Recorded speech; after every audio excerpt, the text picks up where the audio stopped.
Good morning, welcome back to the channel On the Road Adventure. This morning you find me on the BMW GS1250 Rallye. So I find myself in the position of needing to find a new adventure slash tourer motorcycle, and so when you find yourself in that position you have to consider the BMW GS1250. There's a reason why at every port and every Eurotunnel queue there seems to be the GS lined up ready to go, along with a dozen of his mates. So I wanted to take one for a ride and see what all the fuss is about. So today my plan is to take this one for a little ride review. So this is the big Rallye 1250, and then I'm going to take the smaller BMW GS850 out for a ride. So I'll pop a link for that just above if you're interested in seeing that one, or in the comments below. So, BMW GS1250. Obviously, we've got the famous Boxer twin engine. We have all the electronics you can think of. And what's interesting is that the BMWs are known for their brilliant sort of user friendliness, and I feel that right away getting on this bike. You know, it seems fairly self-explanatory on you know, how this machine works. Excellent TFT. I do agree with other vloggers that it probably is the best TFT available on the market. I think it has the dynamic ESA suspension, which is nice. There's no mucking around. The bike's going to decide what's best and do that for me, so I haven't got to worry about that.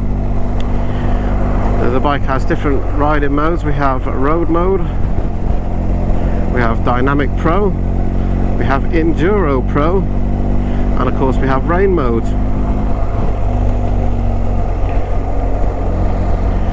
There is of course like I say, ABS, traction control, we've got cruise control over here, we've got BMW's famous whiz wheel.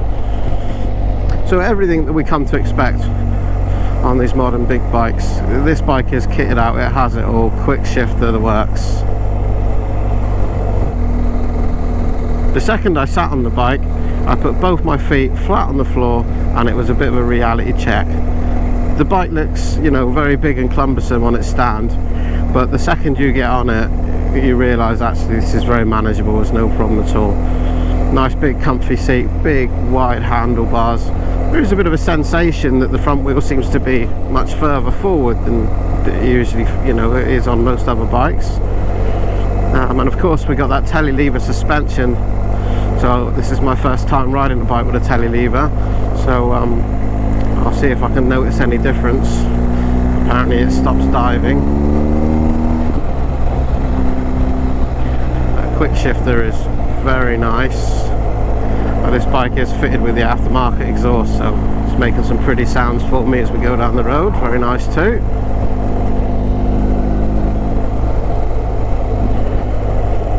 The second thing I noticed about riding this 1250 GS, it is very smooth. It's interesting that I think when the bike is idling on the stand, if you flip the throttle, you can feel it vibrate. You can almost feel, because of the pistons going sideways, I guess, you know, the bike sort of moves from side to side just a little bit. You can feel it there. Not as much as if you ride the R9T, for example. You blip that one and you definitely notice that bike move. Already I'm getting the sense that actually there's quite a lot of power here. Like I say, I want to compare this bike to the GS850 Sport. I want to know whether I really need all of this 1250. You know, on the road, do you need all of that power? Let me know, anybody who's ridden both, let me know in the comments below what your thoughts were. I'm really curious about that. So I've switched over now to Dynamic Pro, and yes, I can feel quite a difference there. Response has sharpened right up, and I did get to play going up through the gears. I can't show you guys that, but it almost felt like it was automatic. The gear changes were so smooth on the quick shifter. I was very impressed by that. Very good. So of course this has a quick shifter up and down on this bike. So just another comment on using the quick shifter. it absolutely flies, this bike, and the quick shifter is incredibly smooth, but particularly higher in the rev range, it's seamless, absolutely seamless. I think that's probably by far the best quick shifter that I've experienced, and I've ridden a lot of different bikes. Very impressive. So reliability, very important factor, particularly on a bike that's designed to do long distance. So I would expect a BMW to be very reliable. However, I was looking at a reliability chart online, and apparently these have something like a 40% failure rate within the first few years of ownership. Yamaha, if anybody was interested, come out on top. That was only a 10%, so that's 1 in 10 people need to return it under warranty with the bike having some sort of major fault. But with BMW, that's 4 people out of every 10. So that's an interesting statistic. I'll be interested to find out how you guys have gotten on. Obviously, you know, we know that BMW sell an awful lot of these bikes, so statistically you're probably going to hear about more people moaning about their problems, right? Because people that are really happy don't tend to write all over the internet every day. But you know, for any of you guys that own one out there, let me know how you've got on with yours, and you know, if you had any problems.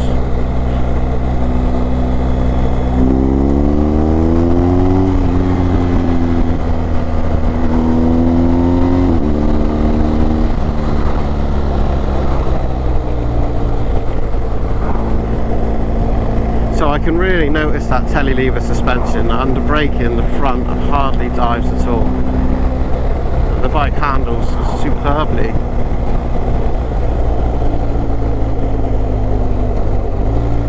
But something I do notice about the bike is that it's almost so smooth and effortless that you very quickly find yourself perhaps going a bit faster than you should be.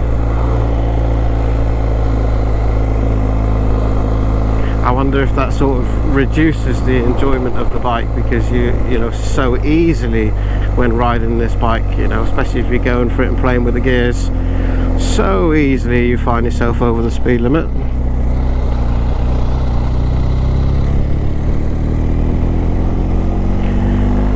But I love the usability of this bike. Like I say, I've just jumped straight on this bike, and you know, straight away go for the indicators. They're exactly where you would expect them to be, you know. I rode the Africa Twin the other day, and I was button bashing like a 12-year-old on an Xbox, you know. I had no idea trying to find the indicators. There's so many buttons there. But this just feels like you just jump on this and you understand, you know, how it works, or certainly the main functions at least. I like that. So, slow speed test. I just came through a small town there, lots of traffic about, and I found this bike very good actually. It doesn't feel really big and clumsy as you would expect, you know, certainly how it looks. It feels very manageable, very controlled. I've got the riding mode in Dynamic Pro, and the throttle is not snatchy at all despite having all that power. Okay then, so here we are. BMW R1250. This is the Rallye model. So let's have a little look at the bike. So as we can see, we got these spoked gold wheels, nice Brembo caliper there, single disc on the back, electronic ESA suspension, shaft drive. We do have a centre stand, making life very easy on this one. Then we have obviously the 1250 boxer engine, 2 discs up front. This bike is obviously kitted out with the full electronics package, everything with cruise control and your suspension, quick shifter, which is very nice on this bike, very impressed. So coming up to the front of the bike, you can see why these bikes have so much road presence. Excellent looking things, really wide. On this one we got the twin spotlights there on the crash bars, and there's a few small LEDs as well on the side of the bike that's been put on this one, which is nice. So you're definitely going to see this coming of an evening.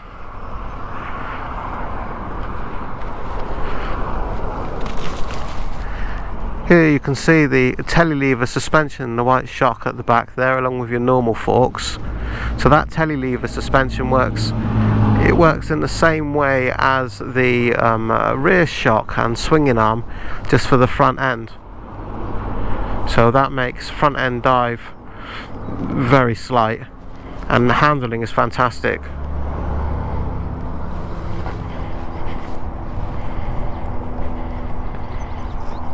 Yeah, we can see the Akrapovic. There we see the Akrapovic exhaust, which has been singing nicely as we go along the road. Very nice looking bike.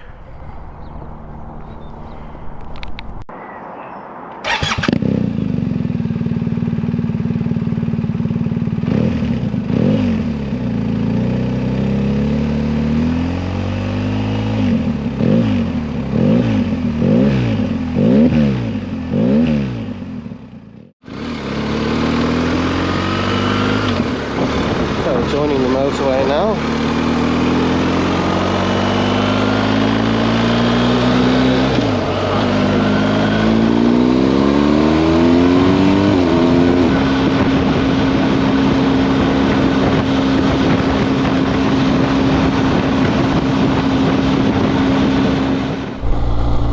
So on the motorway, very good. Wind protection, excellent. You feel very wide with the bike. I felt very confident on the motorway with this bike. I feel like you've definitely got really good road presence. You know, the bike's wide, got plenty of lights and everything. It feels very heavy. You're not going to get pushed around by wind or, you know, trucks going by or anything like that. So yeah, I can see that this will be a really good mile muncher. I think that's where this bike's strong points really lie. Doing big miles on the bike, I can see you'd be very comfortable and it would do it effortlessly. But is it possible that the bike has maybe too much power for the smaller roads perhaps? I mean, I feel like I'm not really getting the best out of the engine, because at no point do I get to really open it up and use it, you know? Now the second you turn the throttle just a smidgen, you are at or over the speed limit.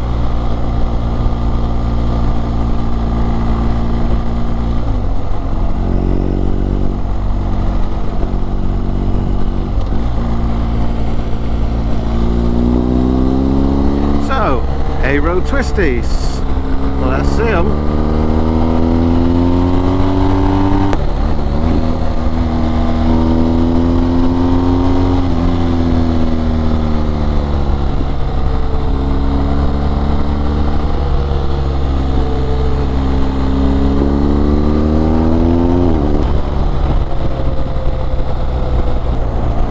On these A-roads, this bike is absolutely brilliant.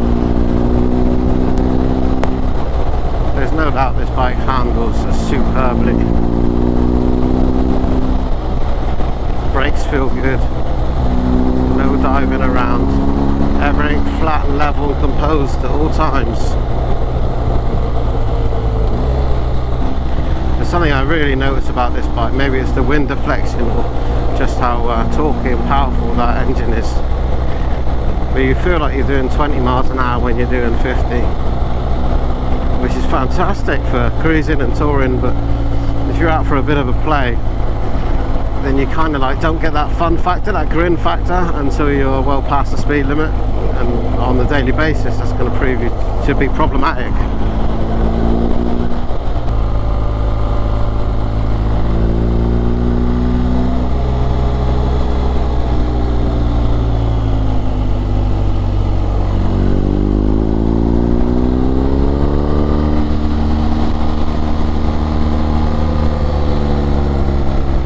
Speed limits.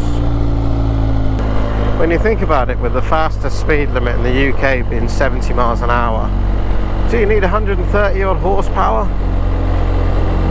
How often can you use that? And with that comes all the running costs and extra expenses of having such a big powerful bike. It does beg the question, doesn't it, whether they sort of, maybe that's why the middleweight, with the sort of middleweight adventure bikes, are really growing in popularity over the last few years.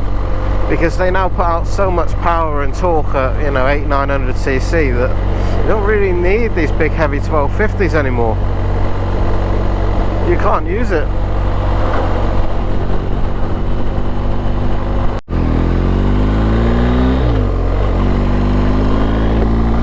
Okay, so last little blast down the main road back to where I need to return this bike, and then I'll be jumping on the GS850 BMW, and it's going to be really interesting to compare the two. Hopefully I'll have an answer. Do you really need the big one?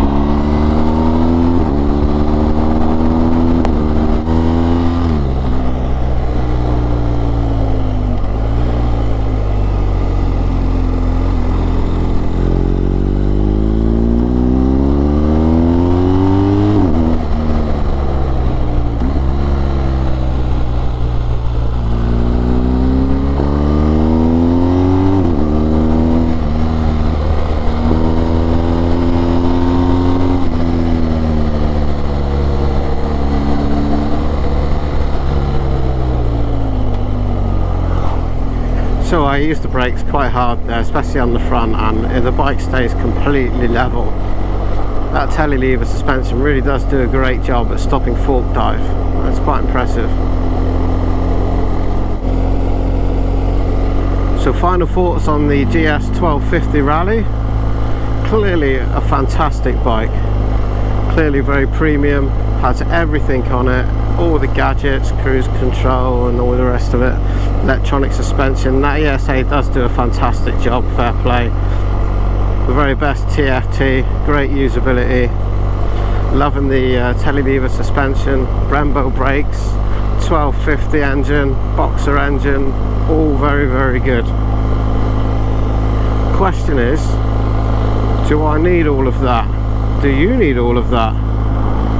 Or is the smaller one just as good, the 850? Is that more fun to ride, getting to you know, actually use the power that the bike has, as opposed to this one where, you know, there's a lot of power there and you know it's there, but there's not much opportunity to really whack it open and go for it, because you run out of road or you exceed the speed limit very, very quickly.